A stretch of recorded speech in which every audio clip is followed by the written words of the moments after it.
At last the thought struck him that it might be better to go to the Neva.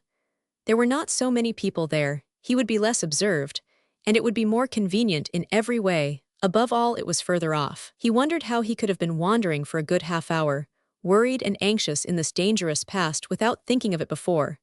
And that half-hour he had lost over an irrational plan, simply because he had thought of it in delirium. He had become extremely absent and forgetful, and he was aware of it. He certainly must make haste. He walked towards the Neva along 5 Prospect, but on the way another idea struck him. Why to the Neva? Would it not be better to go somewhere far off, to the islands again, and there hide the things in some solitary place, in a wood or under a bush, and mark the spot perhaps? And though he felt incapable of clear judgment, the idea seemed to him a sound one. But he was not destined to go there. For coming out of 5 Prospect towards the square, he saw on the left a passage leading between 2 blank walls to a courtyard. On the right hand, the blank unwhitewashed wall of a 4-storied house stretched far into the court. On the left, a wooden hoarding ran parallel with it for 20 paces into the court, and then turned sharply to the left. Here was a deserted, fenced-off place where rubbish of different sorts was lying. At the end of the court, the corner of a low, smutty stone shed, apparently part of some workshop, peeped from behind the hoarding. It was probably a carriage builder's or carpenter's shed. The whole place from the entrance was black with coal dust. Here would be the place to throw it, he thought. Not seeing anyone in the yard, he slipped in, and at once saw near the gate a sink, such as is often put in yards where there are many workmen or cab drivers. And on the hoarding above had been scribbled in chalk the time-honored witticism, "Standing here strictly forbidden." This was all the better, for there would be nothing suspicious about his going in. Here I could throw it all in a heap and get away. Looking round once more, with his hand already in his pocket, he noticed against the outer wall, between the entrance and the sink, a big unhewn stone, weighing perhaps 60 pounds. The other side of the wall was a street. He could hear passers-by, always numerous in that part, but he could not be seen from the entrance, unless someone came in from the street, which might well happen indeed, so there was need of haste. He bent down over the stone, seized the top of it firmly in both hands, and using all his strength turned it over. Under the stone was a small hollow in the ground, and he immediately emptied his pocket into it. The purse lay at the top, and yet the hollow was not filled up. Then he seized the stone again and with one twist turned it back, so that it was in the same position again, though it stood a very little higher. But he scraped the earth about it and pressed it at the edges with his foot. Nothing could be noticed. Then he went out and turned into the square. Again an intense, almost unbearable joy overwhelmed him for an instant as it had in the police office. I have buried my tracks, and who can think of looking under that stone? It has been lying there most likely ever since the house was built and will lie as many years more. And if it were found, who would think of me? It is all over, no clue. And he laughed. Yes, he remembered that he began laughing a thin, nervous, noiseless laugh, and went on laughing all the time he was crossing the square. But when he reached the quay, boulevard, where 2 days before he had come upon that girl, his laughter suddenly ceased. Other ideas crept into his mind. He felt all at once that it would be loathsome to pass that seat on which after the girl was gone, he had sat and pondered, and that it would be hateful too, to meet that whiskered policeman to whom he had given the 20 kopecks. Damn him. He walked, looking about him angrily and distractedly. All his ideas now seemed to be circling round some single point, and he felt that there really was such a point, and that now, he was left facing that point, and for the first time, indeed, during the last 2 months. Damn it all, he thought suddenly, in a fit of ungovernable fury. If it has begun, then it has begun. Hang the new life, good Lord, how stupid it is. And what lies I told today, how despicably I fawned upon that wretched Ilya Petrovich. But that is all folly. What do I care for them all and my fawning upon them? It is not that at all. It is not that at all. Suddenly he stopped. A new, utterly unexpected, and exceedingly simple question perplexed and bitterly confounded him. If it all has really been done deliberately and not idiotically, if I really had a certain and definite object, how is it I did not even glance into the purse and don't know what I had there, for which I have undergone these agonies, and have deliberately undertaken this base, filthy, degrading business? And here I wanted at once to throw into the water the purse together with all the things which I had not seen either. How is that? Yes, that was so, that was all so.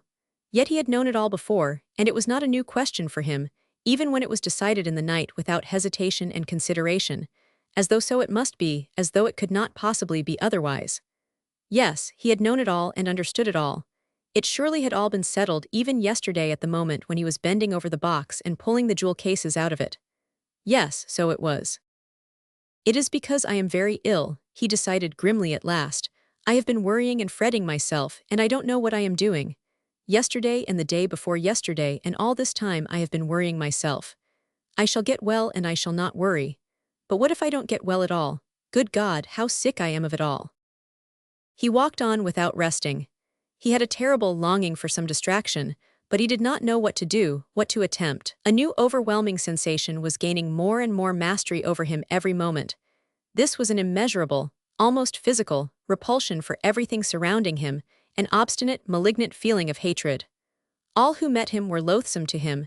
He loathed their faces, their movements, their gestures. If anyone had addressed him, he felt that he might have spat at him or bitten him. He stopped suddenly on coming out on the bank of the Little Neva, near the bridge to Vasilyevsky Ostrov. Why he lives here in that house, he thought. Why I have not come to Razumihin of my own accord. Here it's the same thing over again.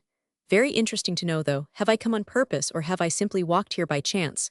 Never mind, I said the day before yesterday that I would go and see him the day after. Well, and so I will. Besides, I really cannot go further now. He went up to Razumihin's room on the 5th floor. The latter was at home in his garret, busily writing at the moment, and he opened the door himself. It was 4 months since they had seen each other.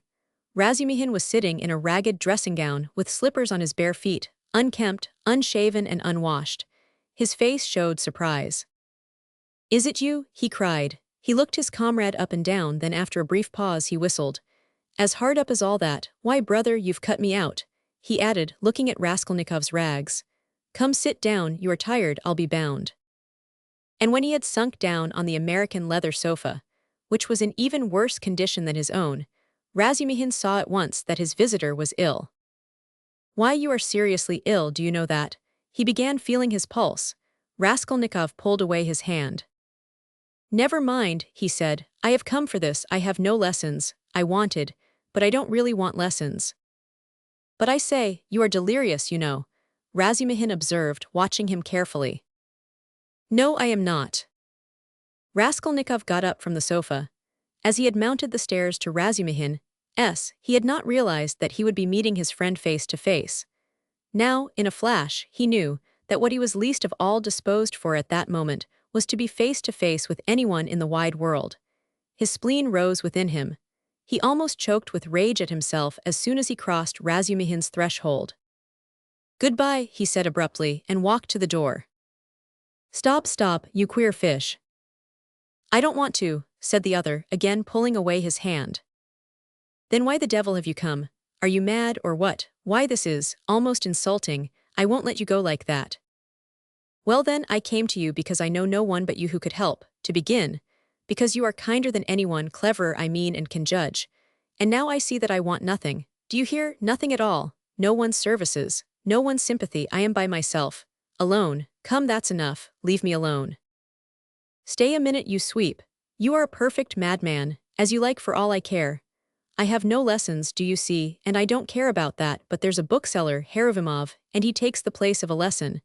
I would not exchange him for 5 lessons. He's doing publishing of a kind, and issuing natural science manuals, and what a circulation they have. The very titles are worth the money. You always maintained that I was a fool, but by Jove, my boy, there are greater fools than I am. Now he is setting up for being advanced, not that he has an inkling of anything, but of course I encourage him. Here are 2 signatures of the German text. In my opinion, the crudest charlatanism. It discusses the question, is woman a human being? And of course, triumphantly proves that she is. Heruvimov is going to bring out this work as a contribution to the woman question. I am translating it. He will expand these 2.5 signatures into 6. We shall make up a gorgeous title half a page long and bring it out at half a ruble. It will do. He pays me 6 rubles the signature. It works out to about 15 rubles for the job, and I've had 6 already in advance. When we have finished this, we are going to begin a translation about Wales, and then some of the dullest scandals out of the second part of Les Confessions we have marked for translation. Somebody has told Heruvimov that Rousseau was a kind of Radishchev. You may be sure I don't contradict him, hang him. Well, would you like to do the second signature of Is Woman a Human Being? If you would, take the German and pens and paper, all those are provided, and take 3 rubles. For as I have had 6 rubles in advance on the whole thing, 3 rubles come to you for your share. And when you have finished the signature, there will be another 3 rubles for you. And please don't think I am doing you a service. Quite the contrary, as soon as you came in, I saw how you could help me. To begin with, I am weak in spelling, and secondly, I am sometimes utterly adrift in German, so that I make it up as I go along for the most part. The only comfort is that it's bound to be a change for the better. Though who can tell, maybe it's sometimes for the worse. Will you take it? Raskolnikov took the German sheets in silence, took the 3 rubles and without a word went out. Razumihin gazed after him in astonishment. But when Raskolnikov was in the next street, he turned back, mounted the stairs to Razumihin's again, and laying on the table the German article and the 3 rubles, went out again, still without uttering a word. Are you raving, or what? Razumihin shouted, roused to fury at last. What farce is this? You'll drive me crazy too. What did you come to see me for, damn you? I don't want. Translation, muttered Raskolnikov from the stairs. Then what the devil do you want? Shouted Razumihin from above. Raskolnikov continued descending the staircase in silence. Hey there, where are you living? No answer. Well, confound you then. But Raskolnikov was already stepping into the street. On the Nikolaevsky bridge, he was roused to full consciousness again by an unpleasant incident. A coachman, after shouting at him 2 or 3 times, gave him a violent lash on the back with his whip, for having almost fallen under his horse's hoofs. The lash so infuriated him that he dashed away to the railing. For some unknown reason he had been walking in the very middle of the bridge in the traffic. He angrily clenched and ground his teeth. He heard laughter, of course. Serves him right. A pickpocket, I dare say.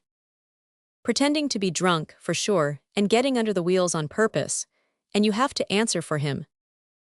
It's a regular profession, that's what it is. But while he stood at the railing, still looking angry and bewildered after the retreating carriage, and rubbing his back, he suddenly felt someone thrust money into his hand. He looked. It was an elderly woman in a kerchief and goatskin shoes, with a girl, probably her daughter, wearing a hat and carrying a green parasol. Take it, my good man, in Christ's name. He took it and they passed on. It was a piece of 20 kopecks. From his dress and appearance, they might well have taken him for a beggar asking alms in the streets, and the gift of the 20 kopecks he doubtless owed to the blow, which made them feel sorry for him. He closed his hand on the 20 kopecks, walked on for 10 paces, and turned facing the Neva, looking towards the palace. The sky was without a cloud and the water was almost bright blue, which is so rare in the Neva. The cupola of the cathedral, which is seen at its best from the bridge about 20 paces from the chapel, glittered in the sunlight, and in the pure air every ornament on it could be clearly distinguished. The pain from the lash went off, and Raskolnikov forgot about it. One uneasy and not quite definite idea occupied him now completely. He stood still, and gazed long and intently into the distance. This spot was especially familiar to him. When he was attending the university, he had hundreds of times, generally on his way home, stood still on this spot, gazed at this truly magnificent spectacle, and almost always marveled at a vague and mysterious emotion it roused in him. It left him strangely cold. This gorgeous picture was for him blank and lifeless. He wondered every time at his somber and enigmatic impression, and mistrusting himself, put off finding the explanation of it. He vividly recalled those old doubts and perplexities, and it seemed to him that it was no mere chance that he recalled them now. It struck him as strange and grotesque that he should have stopped at the same spot as before, as though he actually imagined he could think the same thoughts, be interested in the same theories and pictures that had interested him so short a time ago. He felt it almost amusing, and yet it wrung his heart. Deep down, hidden far away out of sight, all that seemed to him now, all his old past, his old thoughts, his old problems and theories, his old impressions and that picture and himself and all. He felt as though he were flying upwards, and everything were vanishing from his sight. Making an unconscious movement with his hand, he suddenly became aware of the piece of money in his fist. He opened his hand, stared at the coin, and with a sweep of his arm flung it into the water. Then he turned and went home. It seemed to him he had cut himself off from everyone and from everything at that moment. Evening was coming on when he reached home, so that he must have been walking about 6 hours. How and where he came back he did not remember. Undressing and quivering like an overdriven horse, he lay down on the sofa, drew his greatcoat over him, and at once sank into oblivion. It was dusk when he was waked up by a fearful scream. Good God, what a scream! Such unnatural sounds, such howling, wailing, grinding, tears, blows, and curses he had never heard. He could never have imagined such brutality, such frenzy. In terror he sat up in bed, almost swooning with agony. But the fighting, wailing, and cursing grew louder and louder. And then, to his intense amazement, he caught the voice of his landlady. She was howling, shrieking, and wailing, rapidly, hurriedly, incoherently, so that he could not make out what she was talking about. She was beseeching, no doubt, not to be beaten, for she was being mercilessly beaten on the stairs. The voice of her assailant was so horrible from spite and rage that it was almost a croak. But he, too, was saying something, and just as quickly and indistinctly, hurrying and spluttering. All at once Raskolnikov trembled. He recognized the voice. It was the voice of Ilya Petrovich. Ilya Petrovich here and beating the landlady. He is kicking her, banging her head against the steps. That's clear, that can be told from the sounds, from the cries and the thuds. How is the world topsy-turvy? He could hear people running in crowds from all the stories and all the staircases. He heard voices, exclamations, knocking, doors banging. But why, and how could it be? He repeated, thinking seriously that he had gone mad. But no, he heard too distinctly, and they would come to him then next, for no doubt. It's all about that. About yesterday. Good God, he would have fastened his door with the latch, but he could not lift his hand. Besides, it would be useless. Terror gripped his heart like ice, tortured him and numbed him. But at last all this uproar, after continuing about 10 minutes, began gradually to subside. The landlady was moaning and groaning. Ilya Petrovich was still uttering threats and curses. But at last he, too, seemed to be silent, and now he could not be heard. Can he have gone away? Good Lord! Yes, and now the landlady is going too, still weeping and moaning, and then her door slammed. Now the crowd was going from the stairs to their rooms, exclaiming, disputing, calling to one another, raising their voices to a shout, dropping them to a whisper. There must have been numbers of them, almost all the inmates of the block. But good God, how could it be? And why had he come here? Raskolnikov sank worn out on the sofa, but could not close his eyes. He lay for half an hour in such anguish, such an intolerable sensation of infinite terror as he had never experienced before. Suddenly a bright light flashed into his room. Nastasia came in with a candle and a plate of soup. Looking at him carefully and ascertaining that he was not asleep, she set the candle on the table and began to lay out what she had brought. Bread, salt, a plate, a spoon.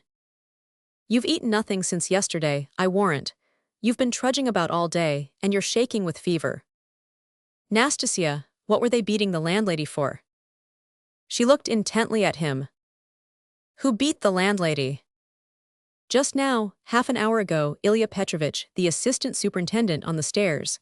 Why was he ill-treating her like that, and why was he here? Nastasia scrutinized him, silent and frowning, and her scrutiny lasted a long time. He felt uneasy, even frightened at her searching eyes. Nastasia, why don't you speak? He said timidly at last in a weak voice. It's the blood, she answered at last softly, as though speaking to herself. Blood, what blood? He muttered, growing white and turning towards the wall. Nastasia still looked at him without speaking. Nobody has been beating the landlady, she declared at last in a firm, resolute voice. He gazed at her, hardly able to breathe. I heard it myself. I was not asleep, I was sitting up, he said still more timidly. I listened a long while, the assistant superintendent came, everyone ran out onto the stairs from all the flats. No one has been here, that's the blood crying in your ears. When there's no outlet for it and it gets clotted, you begin fancying things. Will you eat something? He made no answer. Nastasia still stood over him, watching him. Give me something to drink, Nastasia. She went downstairs and returned with a white earthenware jug of water. He remembered only swallowing one sip of the cold water and spilling some on his neck. Then followed forgetfulness. Chapter 3. He was not completely unconscious, however. All the time he was ill, he was in a feverish state, sometimes delirious, sometimes half-conscious. He remembered a great deal afterwards. Sometimes it seemed as though there were a number of people round him. They wanted to take him away somewhere. There was a great deal of squabbling and discussing about him. Then he would be alone in the room. They had all gone away afraid of him, and only now and then opened the door a crack to look at him. They threatened him, plotted something together, laughed, and mocked at him. He remembered Nastasia often at his bedside. He distinguished another person, too, whom he seemed to know very well, though he could not remember who he was, and this fretted him, even made him cry. Sometimes he fancied he had been lying there a month.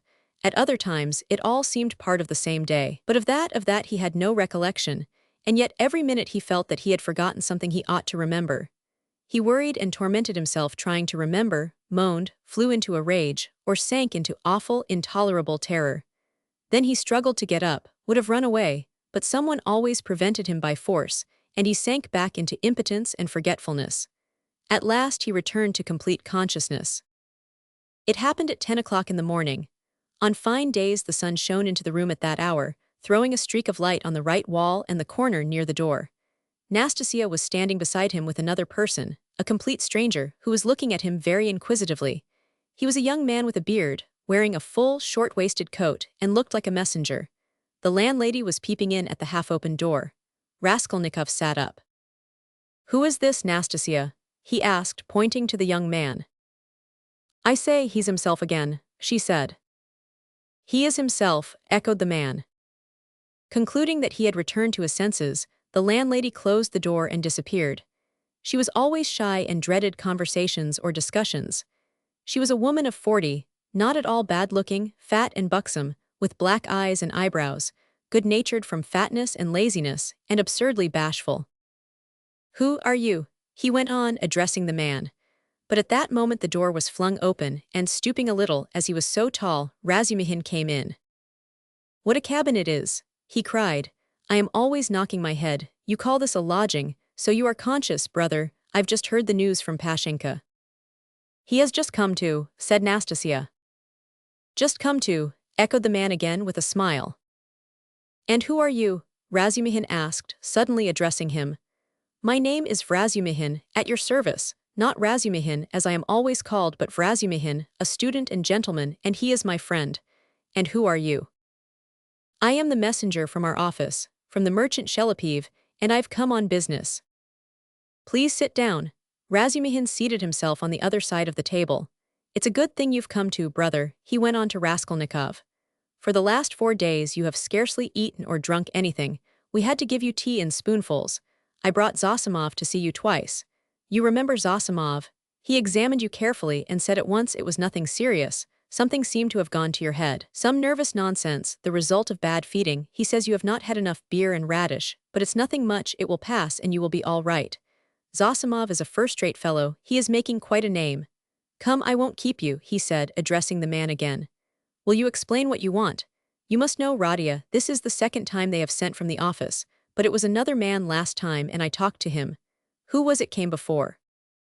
"That was the day before yesterday, I venture to say, if you please, sir. That was Alexei Semyonovich. He is in our office, too." "He was more intelligent than you, don't you think so?" "Yes, indeed, sir. He is of more weight than I am." "Quite so, go on." "At your mamma's request, through Afanasy Ivanovich Varshin, of whom I presume you have heard more than once, a remittance is sent to you from our office." The man began, addressing Raskolnikov. "If you are in an intelligible condition, I've 35 rubles to remit to you, as Semyon Semyonovich has received from Afanasy Ivanovich at your mamma's request instructions to that effect, as on previous occasions. Do you know him, sir?" "Yes, I remember. Varshin," Raskolnikov said dreamily. "You hear, he knows Varshin," cried Razumihin. "He is in an intelligible condition, and I see you are an intelligent man too. Well, it's always pleasant to hear words of wisdom. That's the gentleman, Varshin, Afanasy Ivanovich. And at the request of your mamma, who has sent you a remittance once before in the same manner through him, he did not refuse this time also, and sent instructions to Semyon Semyonovich some days since to hand you 35 rubles in the hope of better to come. That hoping for better to come is the best thing you've said, though your mamma is not bad either. Come then, what do you say? Is he fully conscious, eh?" "That's all right, if only he can sign this little paper." "He can scrawl his name. Have you got the book?" "Yes, here's the book." "Give it to me. Here, Radia, sit up. I'll hold you. Take the pen and scribble Raskolnikov for him. For just now, brother, money is sweeter to us than treacle." "I don't want it," said Raskolnikov, pushing away the pen. Not want it. I won't sign it. How the devil can you do without signing it? I don't want the money. Don't want the money, come brother, that's nonsense, I bear witness. Don't trouble please, it's only that he is on his travels again. But that's pretty common with him at all times though. You are a man of judgment and we will take him in hand, that is, more simply, take his hand and he will sign it. Here. But I can come another time. No, why should we trouble you? You are a man of judgment. Now, Radia, don't keep your visitor, you see he is waiting, and he made ready to hold Raskolnikov's hand in earnest. Stop, I'll do it alone, said the latter, taking the pen and signing his name. The messenger took out the money and went away. Bravo, and now, brother, are you hungry? Yes, answered Raskolnikov. Is there any soup? Some of yesterday's, answered Nastasia, who was still standing there. With potatoes and rice in it. Yes. I know it by heart, bring soup and give us some tea. Very well. Raskolnikov looked at all this with profound astonishment and a dull, unreasoning terror. He made up his mind to keep quiet and see what would happen. I believe I am not wandering. I believe it's reality, he thought. In a couple of minutes, Nastasia returned with the soup and announced that the tea would be ready directly. With the soup she brought 2 spoons, 2 plates, salt, pepper, mustard for the beef, and so on. The table was set as it had not been for a long time.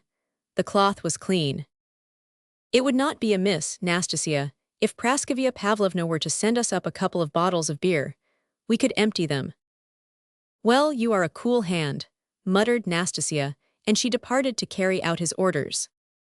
Raskolnikov still gazed wildly with strained attention. Meanwhile Razumihin sat down on the sofa beside him, as clumsily as a bear put his left arm round Raskolnikov's head, although he was able to sit up, and with his right hand gave him a spoonful of soup, blowing on it that it might not burn him. But the soup was only just warm. Raskolnikov swallowed 1 spoonful greedily, then a second, then a third. But after giving him a few more spoonfuls of soup, Razumihin suddenly stopped, and said that he must ask Zosimov whether he ought to have more. Nastasia came in with 2 bottles of beer. And will you have tea? Yes. Cut along, Nastasia, and bring some tea, for tea we may venture on without the faculty. But here is the beer.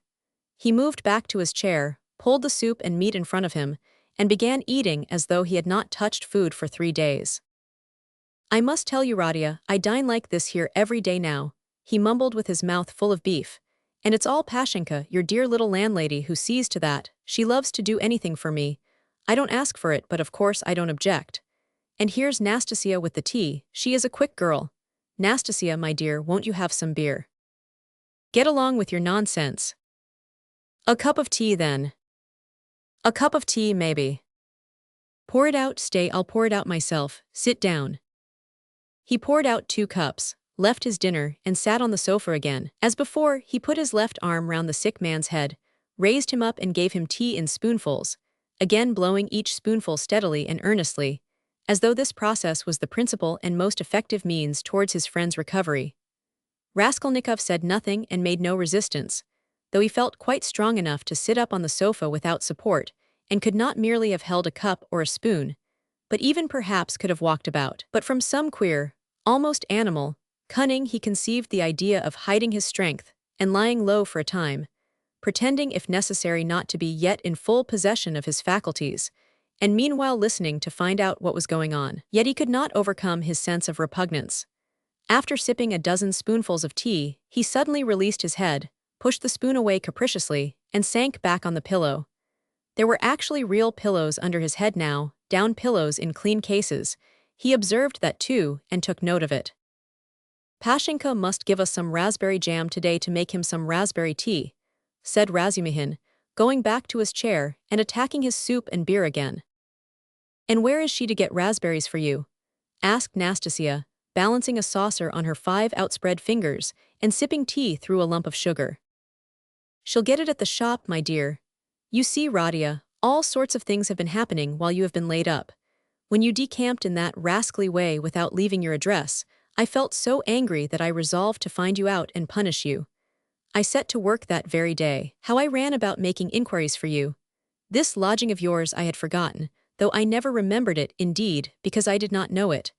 And as for your old lodgings, I could only remember it was at the Five Corners, Harlamov's house. I kept trying to find that Harlamov's house, and afterwards it turned out that it was not Harlamov's but Butch's. How one muddles up sounds sometimes. So I lost my temper, and I went on the chance to the address bureau next day, and only fancy, in 2 minutes they looked you up. Your name is down there. My name. I should think so, and yet a General Koblev they could not find while I was there. Well, it's a long story. But as soon as I did land on this place, I soon got to know all your affairs. All, brother, I know everything. Nastasia here will tell you. I made the acquaintance of Nikodim Fomich and Ilya Petrovich, and the house boarder and Mr. Zametov, Alexander Grigorievich, the head clerk in the police office, and last but not least of Pashenka. Nastasia here knows. He's got round her, Nastasia murmured, smiling slyly. Why don't you put the sugar in your tea, Nastasia Nikiforovna? You are a one, Nastasia cried suddenly, going off into a giggle. I am not Nikiforovna but Petrovna, she added suddenly, recovering from her mirth. I'll make a note of it. Well, brother, to make a long story short, I was going in for a regular explosion here to uproot all malignant influences in the locality, but Pashenka won the day. I had not expected, brother, to find her so prepossessing. What do you think? Raskolnikov did not speak, but he still kept his eyes fixed upon him, full of alarm. And all that could be wished, indeed in every respect, Razumihin went on, not at all embarrassed by his silence. Ah, the sly dog, Nastasia shrieked again. This conversation afforded her unspeakable delight. It's a pity, brother, that you did not set to work in the right way at first. You ought to have approached her differently. She is, so to speak, a most unaccountable character. But we will talk about her character later. How could you let things come to such a pass that she gave up sending you your dinner? And that IOU, you must have been mad to sign an IOU and that promise of marriage when her daughter, Natalia Yegorovna, was alive. I know all about it. But I see that's a delicate matter and I am an ass, forgive me. But talking of foolishness, do you know Praskovia Pavlovna is not nearly so foolish as you would think at first sight? No, mumbled Raskolnikov, looking away, but feeling that it was better to keep up the conversation. She isn't, is she? Cried Razumihin, delighted to get an answer out of him. But she is not very clever either, she is essentially an unaccountable character. I am sometimes quite at a loss, I assure you. She must be 40, she says she is 36, and of course she has every right to say so. But I swear I judge her intellectually, simply from the metaphysical point of view. There is a sort of symbolism sprung up between us, a sort of algebra or what not. I don't understand it.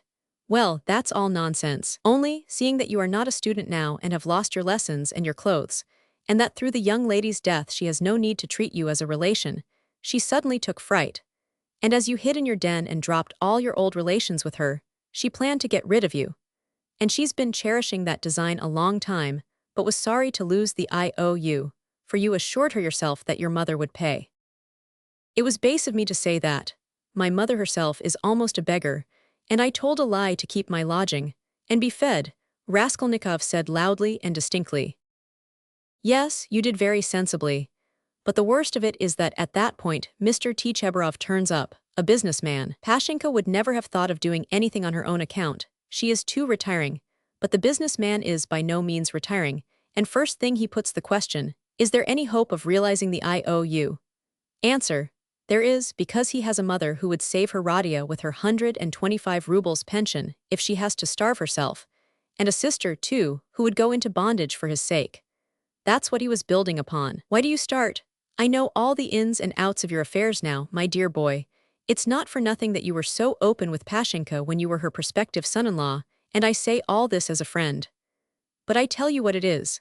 An honest and sensitive man is open, and a businessman listens and goes on eating you up. Well, then she gave the IOU by way of payment to this Tchebarov, and without hesitation, he made a formal demand for payment. When I heard of all this, I wanted to blow him up too, to clear my conscience, but by that time harmony reigned between me and Pashenka, and I insisted on stopping the whole affair, engaging that you would pay. I went security for you, brother. Do you understand? We called Tchebarov, flung him 10 rubles and got the IOU back from him, and here I have the honor of presenting it to you. She trusts your word now. Here, take it, you see I have torn it. Razumihin put the note on the table. Raskolnikov looked at him and turned to the wall without uttering a word. Even Razumihin felt a twinge. I see, brother, he said a moment later, that I have been playing the fool again. I thought I should amuse you with my chatter, and I believe I have only made you cross. Was it you I did not recognize when I was delirious? Raskolnikov asked, after a moment's pause without turning his head. Yes, and you flew into a rage about it, especially when I brought Zametov one day. Zametov, the head clerk. What for? Raskolnikov turned round quickly and fixed his eyes on Razumihin. What's the matter with you? What are you upset about? He wanted to make your acquaintance because I talked to him a lot about you. How could I have found out so much except from him? He is a capital fellow, brother, first-rate, in his own way, of course. Now we are friends, see each other almost every day. I have moved into this part, you know. I have only just moved. I've been with him to Luise Ivanovna once or twice. Do you remember Luise Ivanovna? Did I say anything in delirium? I should think so, you were beside yourself. What did I rave about? What next? What did you rave about? What people do rave about? Well, brother, now I must not lose time to work. He got up from the table and took up his cap. What did I rave about? How he keeps on. Are you afraid of having let out some secret? Don't worry yourself, you said nothing about a countess, but you said a lot about a bulldog, and about earrings and chains, and about Krestovsky Island and some porter and Nikodim Fomich and Ilya Petrovich, the assistant superintendent. And another thing that was of special interest to you was your own sock. You whined, give me my sock. Zametov hunted all about your room for your socks, and with his own scented, ring-bedecked fingers he gave you the rag. And only then were you comforted, and for the next 24 hours you held the wretched thing in your hand. We could not get it from you. It is most likely somewhere under your quilt at this moment. And then you asked so piteously for fringe for your trousers. We tried to find out what sort of fringe, but we could not make it out. Now to business. Here are 35 rubles, I take 10 of them and shall give you an account of them in an hour or two. I will let Zosimov know at the same time, though he ought to have been here long ago, for it is nearly 12. And you, Nastasia, look in pretty often while I am away, to see whether he wants a drink or anything else. And I will tell Pashenka what is wanted myself. Goodbye. He calls her Pashenka. Ah, he's a deep one, said Nastasia as he went out. Then she opened the door and stood listening, but could not resist running downstairs after him. She was very eager to hear what he would say to the landlady. She was evidently quite fascinated by Razumihin. No sooner had she left the room than the sick man flung off the bedclothes and leapt out of bed like a madman. With burning, twitching impatience, he had waited for them to be gone so that he might set to work. But to what work? Now, as though to spite him, it eluded him. Good God, only tell me one thing, do they know of it yet or not? What if they know it and are only pretending, mocking me while I am laid up, and then they will come in and tell me that it's been discovered long ago and that they have only... What am I to do now? That's what I've forgotten, as though on purpose, forgotten it all at once, I remembered a minute ago. He stood in the middle of the room and gazed in miserable bewilderment about him. He walked to the door, opened it, listened. But that was not what he wanted. Suddenly, as though recalling something, he rushed to the corner where there was a hole under the paper, began examining it, put his hand into the hole, fumbled. But that was not it. He went to the stove, opened it and began rummaging in the ashes. The frayed edges of his trousers and the rags cut off his pocket were lying there just as he had thrown them. No one had looked, then. Then he remembered the sock about which Razumihin had just been telling him. Yes, there it lay on the sofa under the quilt, but it was so covered with dust and grime that Zametov could not have seen anything on it. Bah, Zametov, the police office. And why am I sent for to the police office? Where's the notice? Bah, I am mixing it up, that was then. I looked at my sock then too, but now I have been ill. But what did Zametov come for? Why did Razumihin bring him? He muttered, helplessly sitting on the sofa again. What does it mean? Am I still in delirium, or is it real? I believe it is real. Ah, I remember, I must escape. Make haste to escape. Yes, I must escape. Yes, but where? And where are my clothes? I've no boots. They've taken them away, they've hidden them, I understand. Ah, here is my coat, they passed that over. And here is money on the table, thank God. And here's the IOU. I'll take the money and go and take another lodging. They won't find me. Yes, but the address bureau. They'll find me, Razumihin will find me. Better escape altogether, far away. To America and let them do their worst. And take the IOU, it would be of use there. What else shall I take? They think I am ill, they don't know that I can walk, ha ha ha. I could see by their eyes that they know all about it. If only I could get downstairs. And what if they have set a watch there, policeman? What's this tea? Ah, and here is beer left, half a bottle, cold.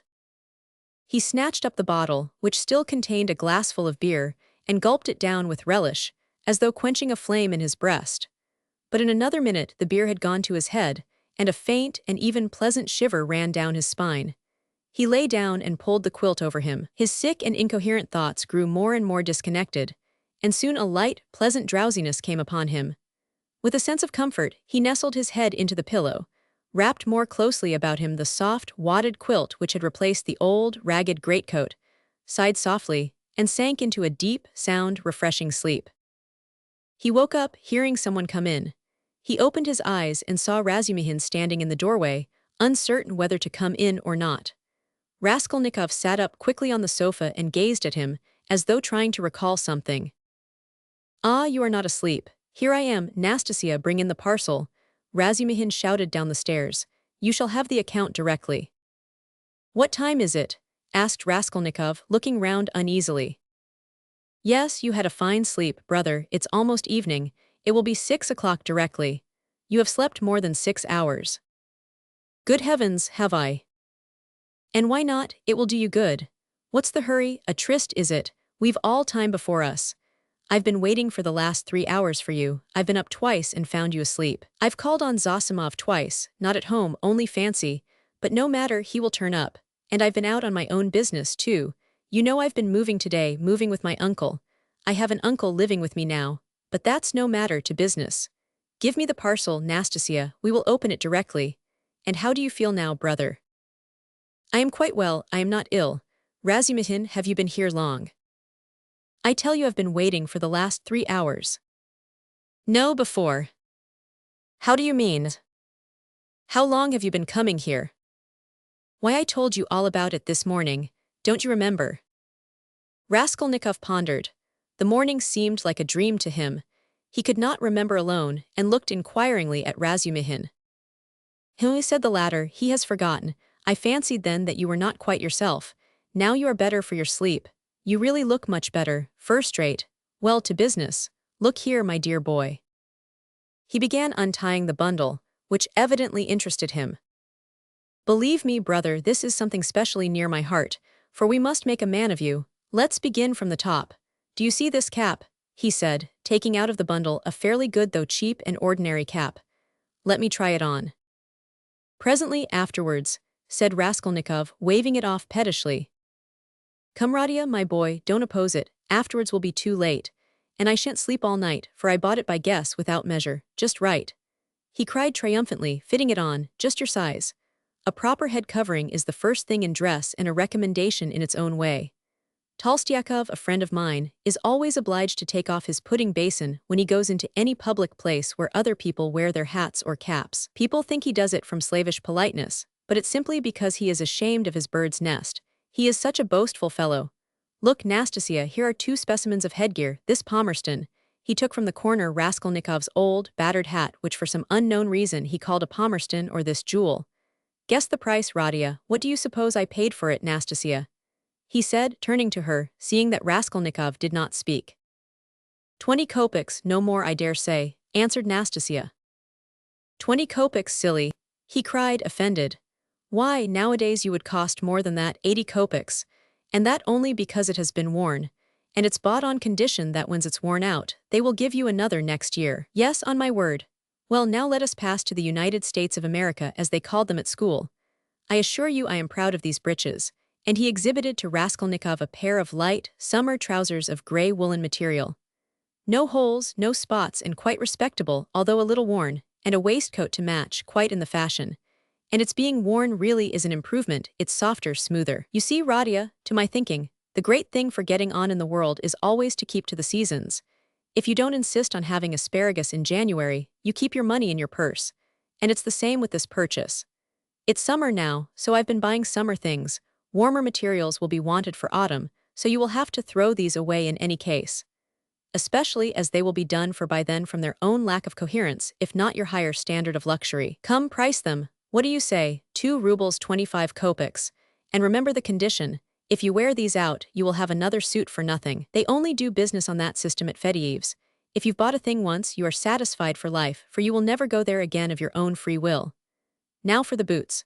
What do you say? You see that they are a bit worn, but they'll last a couple of months, for it's foreign work and foreign leather. The secretary of the English embassy sold them last week. He had only worn them 6 days, but he was very short of cash. Price, 1.50 rubles, a bargain.